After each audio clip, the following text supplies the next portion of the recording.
क्या है? प्रॉपर्टी। सबसे ज़्यादा पैसा बना। फिलहाल प्रॉपर्टी पाकिस्तान का तो बहुत डाउन है, बहुत डाउन। ये डाउन फिलहाल अब डाउन ही रहेगा। क्यों? मैं बता तो रहा हूँ कि मिसाल के तौर पे एक चीज़ ऐसी है जिसको बनाने से पैसा बनता है। अस्सलाम वालेकुम, नमस्ते, सत श्री अकाल। उम्मीद करता हूँ ठीक होंगे, खुश होंगे। मैं हूँ तारिक नियाज़ी, मेरे साथ मौजूद हैं। अस्सलाम वालेकुम, नमस्ते, सत श्री अकाल। मैं हूँ सवेरा खान। तो चलते हैं वीडियो की जानिब। उससे पहले एक बात करता चलूँ कि जब से इन्होंने साड़ी पहनी है इन्हें शदीद किस्म की बहुत सारी नज़रें लग गई हैं। तबीयत ख़राब है बाबा, क्या करें अब? तो ठीक हो जाएगी, कोई बात नहीं। नज़रें तो नहीं लगी आपको? नज़र होती है, नज़रें थोड़ी होती है। बहुत सारों की जब लगे तो उसको नज़रें कहते हैं, है ना? एक नज़र लगती है तो एक दिन में बीमार सही हो जाता है। अभी 4 दिन हो गए सही नहीं हो रही। किस किस की नज़र लगी ज़रा कमेंट करके तो बताएं। चलते हैं वीडियो दी जान। दोस्तों, वीडियो का टाइटल है the dark side of China, massive infrastructure destroy China economy. यानी हद से ज़्यादा मैन्युफैक्चरिंग की वजह से चाइना की इकोनॉमी डिस्ट्रॉय हो रही है। देखो, जब भी हम चाइना की बात करते हैं तो हमारे दिमाग में तुरंत इंफ्रास्ट्रक्चर की इमेज सामने आती है। चाइना में बड़े बड़े स्काई स्क्रेपर्स हैं, हाईटेक सिटीज़ हैं, एक्सप्रेस वे हैं, बुलेट ट्रेन हैं। पर आपको ये नहीं बताया जाता है कि चाइना में 50 से ज़्यादा घोस्ट टाउन है। अब घोस्ट सिटी से ये मत समझ लेना कि वहाँ भूत है, चुड़ैल है। एक्चुअल में चाइना ने अपने आप को तेजी से डेवलप करने के चक्कर में इतने सारे टाउन्स बना दिए हैं जहाँ पर कोई नहीं रहता है और ये टाउन्स पूरी तरह से खाली पड़े हैं। इसके अलावा चाइना ने अपने यहाँ इतना मैसिव इंफ्रास्ट्रक्चर बना दिया है कि उससे अब चाइना को बहुत कम रिटर्न आ रहा है। उल्टा चाइना में real estate crisis, property crisis, banking crisis, debt crisis खड़ी हो चुकी है और अब चाइनीज इकॉनमी धीरे धीरे स्लो डाउन की तरफ बढ़ रही है। पिछले 3 सालों से चाइना की जीडीपी $17 ट्रिलियन पे ही अटकी हुई है। तो नमस्कार दोस्तों, स्वागत करते हैं आपका चार्जिंग पॉइंट हिंदी में। दोस्तों, आज के इस वीडियो में हम जानेंगे कि कैसे मैसिव इंफ्रास्ट्रक्चर के चलते चाइना एक स्लो डाउन की तरफ बढ़ रहा है। तो जानने के लिए जुड़े रहिए आप इस वीडियो के साथ। हमने अक्सर ये सुना है कि अगर किसी भी देश को तेजी से ग्रो करना होता है तो वो देश इंफ्रास्ट्रक्चर में इन्वेस्ट करता है, क्योंकि इंफ्रास्ट्रक्चर में इन्वेस्ट करने से देश में इकोनॉमिक एक्टिविटी तेजी से बढ़ने लगती है, देश में बहुत सी एम्प्लॉयमेंट जनरेट होती है, स्मॉल और मीडियम बिजनेसेस को फायदा पहुंचता है और ऐसा होता भी है। कई देशों ने इंफ्रास्ट्रक्चर में इन्वेस्ट करके अपने आप को डेवलप किया है। पर इस चीज़ पे अगर किसी देश ने सबसे ज़्यादा काम किया है तो वो देश है चाइना। ये है 1990 का बीजिंग और ये है आज का बीजिंग। ये है 1990 का शंघाई और ये है आज का शंघाई। ये है 1990 का चाइना।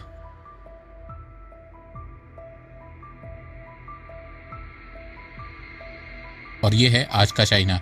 आज के समय चाइना हाईवे में नंबर 1 है, एक्सप्रेस वे में नंबर 1 है, बुलेट ट्रेन में नंबर 1 है, स्काई स्क्रेपर्स में नंबर 1 है। 1990 तक भारत और चाइना दोनों इकोनॉमिक टर्म्स में लगभग एक बराबर ही थे, पर फिर चाइना ने इंफ्रास्ट्रक्चर में बहुत हैवी इन्वेस्ट किया। चाइना ने 1992 से लेकर 2011 तक अपनी जीडीपी का 8.5% इंफ्रास्ट्रक्चर में इन्वेस्ट किया। वहीं भारत ने सिर्फ 3.9%। इंफ्रास्ट्रक्चर में इन्वेस्ट करने से चाइना की ग्रोथ रेट तेजी से बढ़ने लगी, चाइना की जीडीपी तेजी से बढ़ने लगी, चाइना में लोगों की इनकम बढ़ने लगी, चाइना में पॉवर्टी तेजी से कम होने लगी, चाइना का ट्रेड बढ़ने लगा। अब आप लोग सोच रहे होंगे कि चाइना इंफ्रास्ट्रक्चर में इतना इन्वेस्ट क्यों कर रहा था? तो देखो, इसके पीछे चाइना की लॉन्ग टर्म इकोनॉमिक स्ट्रेटेजी छुपी हुई थी। 1990 में जब जापान मैन्युफैक्चरिंग में पीक पे था तो ग्लोबल कंपनीज जापान में मैन्युफैक्चर किया करती थी। वहीं चाइना के पास सिर्फ एक एडवांटेज था और वो था चीप लेबर का। जहां जापान में आबादी बढ़ नहीं रही थी वहीं चाइना में आबादी बहुत तेजी से बढ़ रही थी, जिसके चलते चाइना में यंग वर्कफोर्स का नंबर तेजी से इंक्रीज हो रहा था, जिससे चाइना में अनएम्प्लॉयमेंट के बढ़ने का खतरा भी बन रहा था। तो उस समय चाइना ने इंफ्रास्ट्रक्चर में हैवी इन्वेस्ट करना शुरू किया। Road, highway, expressway, rail, port को डेवलप करना शुरू किया। इलेक्ट्रिसिटी के लिए जगह जगह पे पावर प्लांट बनाना शुरू किया, जिससे चाइना में मैन्युफैक्चरिंग शुरू होने लगी। शुरुआत में चाइना ने क्वालिटी प्रोडक्ट पे ध्यान नहीं दिया, क्योंकि उस समय क्वालिटी के मामले में जापान बहुत आगे था। तो चाइना ने सस्ते प्रोडक्ट को मैन्युफैक्चर करना शुरू किया।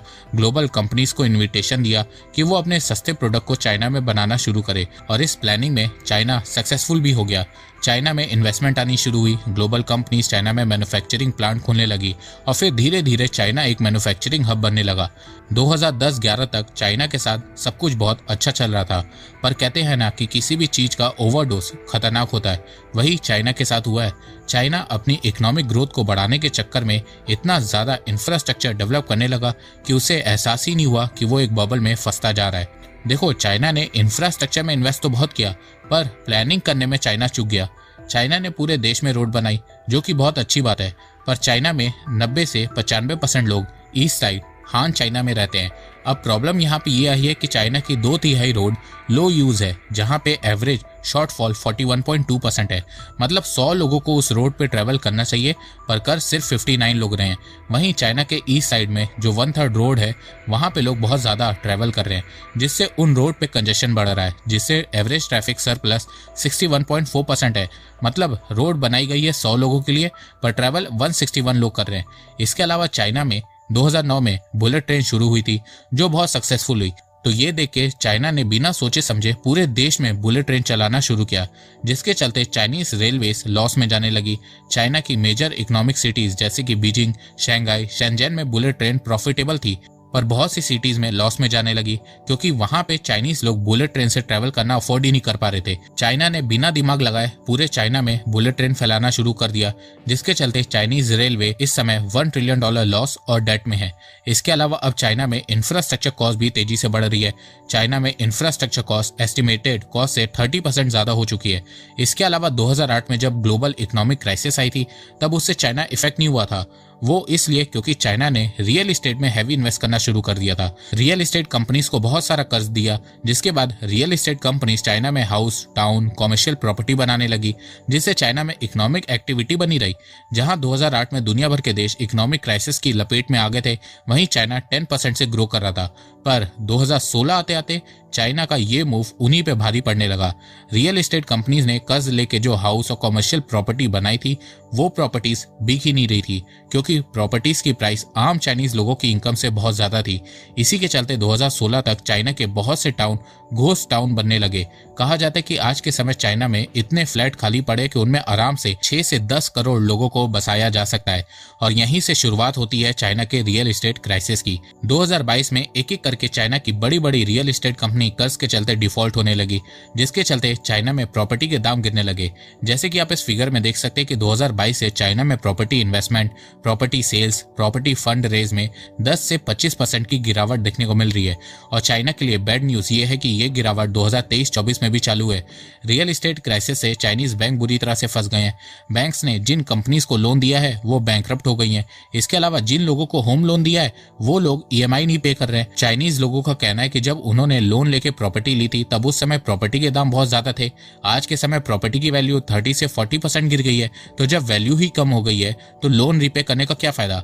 अब इसके चलते एक एक करके चाइनीज बैंक और फाइनेंशियल इंस्टीट्यूशंस चाइना में डिफॉल्ट हो रहे हैं। पहले कुछ लोग कहते थे कि चाइना में कोई इकोनॉमिक क्राइसिस नहीं आई है, चाइना में सब कुछ ओके है। चाइना हर साल $3 ट्रिलियन का एक्सपोर्ट कर रहा है। तो देखो, सिर्फ एक्सपोर्ट से इकोनॉमी नहीं देखी जाती है, बहुत सारे फैक्टर्स होते हैं। और अपनी इकोनॉमी को ठीक करने के लिए चाइना ने इस समय $1.4 ट्रिलियन का रिलीफ पैकेज अनाउंस किया है, और इसमें से ज्यादातर पैसा चाइना कर्ज लेगा। तो इससे साफ पता चलता है कि everything is not okay in China. इसके अलावा चाइना ने दुनिया को अपने इंफ्रास्ट्रक्चर डेवलपमेंट को खूब बेचा। दुनिया को चाइनीज इंफ्रास्ट्रक्चर के सपने दिखा दिखा के भी खूब लूटा। चाइना ने जिन देशों में इंफ्रास्ट्रक्चर डेवलप किया है, उसमें से 90% प्रोजेक्ट लॉस में है या बीच में ही रुक गए हैं। चाइना ने मलेशिया में एक हाईटेक सिटी बनाई, और गैस करो क्या हुआ, वो सिटी भी घोस्ट टाउन बन गई है। चाइना सिर्फ अपने देश में घोस्ट टाउन नहीं बना रहा है, दूसरे देशों में भी बना रहा है। मलेशियन गवर्नमेंट कंपनीज को इंसेंटिव दे रही है कि वो सिटी में आए, पर फिर भी कोई उस सिटी में नहीं जा रहा है। चाइना ने कहा था कि ये सिटी जब बनेगी तो 2 लाख लोगों को रोजगार मिलेगा। ये सिटी मलेशिया की GDP में $50 बिलियन कंट्रीब्यूट करेगी, पर ये सिटी आज एक घोस्ट सिटी बन के रह गई है। इसके अलावा चाइना ने कंबोडिया में खूब इंफ्रास्ट्रक्चर बनाया, उन्हें सपना दिखाया, पर एंड में कंबोडिया में 500 बिल्डिंग खाली पड़ी है। ऐसे कई एग्जाम्पल आपको अफ्रीकन देशों में, पाकिस्तान, श्रीलंका, नेपाल में देखने को मिल जाएंगे।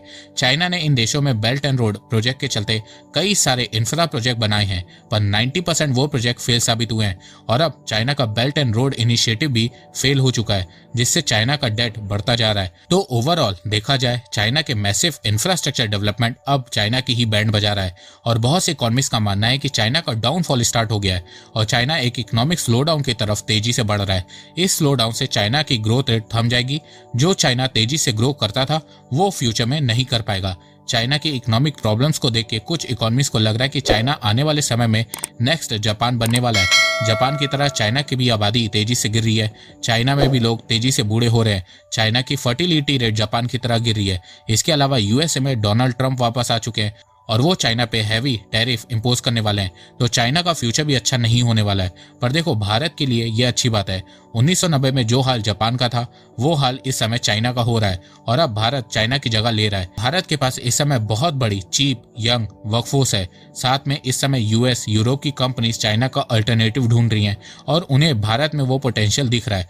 तो भारत को बस time to time economic reform करना होगा और प्रॉपर प्लानिंग से इंफ्रास्ट्रक्चर डेवलप करना होगा, क्योंकि अगर भारत ने प्रॉपर प्लानिंग नहीं की तो 15-20 साल बाद भारत का हाल भी चाइना जैसा हो जाएगा। तो दोस्तों, आपको ये वीडियो कैसा लगा? आप जी जनाब, मैंने एक बहुत ही डिटेल वीडियो इस पे देखी है बहुत पहले, जिसमें पता चला था कि बहुत सारे घोस्ट सिटी जो हैं चाइना में मौजूद हैं। यानी बहुत ज़्यादा, जब पूरी दुनिया, पूरा मुल्क, पूरे लोग ही, सारा पैसा ही एक ही बिज़नेस पे चला जाए तो फिर वो हद से ज़्यादा बन जाता है जितनी ज़रूरत भी नहीं होती। तो कहीं ऐसे पूरे सिटी जिस तरह आप देख रही थी, बाकायदा वहाँ परिंदे रहते हैं, घोंसले बने हुए, पूरी सिटी खाली पड़े हुए। अब वही चीज़ चाइना के ऊपर। अच्छा, वो सारा पैसा कहाँ से आया? बैंक लोन, ठीक है, बिज़नेस करने वालों को चाइना ने दिया, तो अब वो पैसा लौटा नहीं पाएंगे।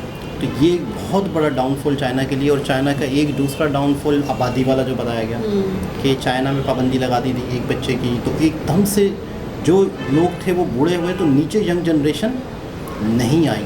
वर्क जनरेशन जो वर्क करे और एक्टिविटी करे, तो वो जनरेशन चाइना के पास कम हो गई। तो ये दो चीज़ें ऐसी हैं जिसका सबसे बड़ा बेनिफिट, जो सबसे पड़ोसी कंट्री जो है जिसके पास वर्क फोर्स बहुत ज़्यादा है, वो है इंडिया। तो चाइना का डाउनफॉल ऑटोमेटिकली इंडिया का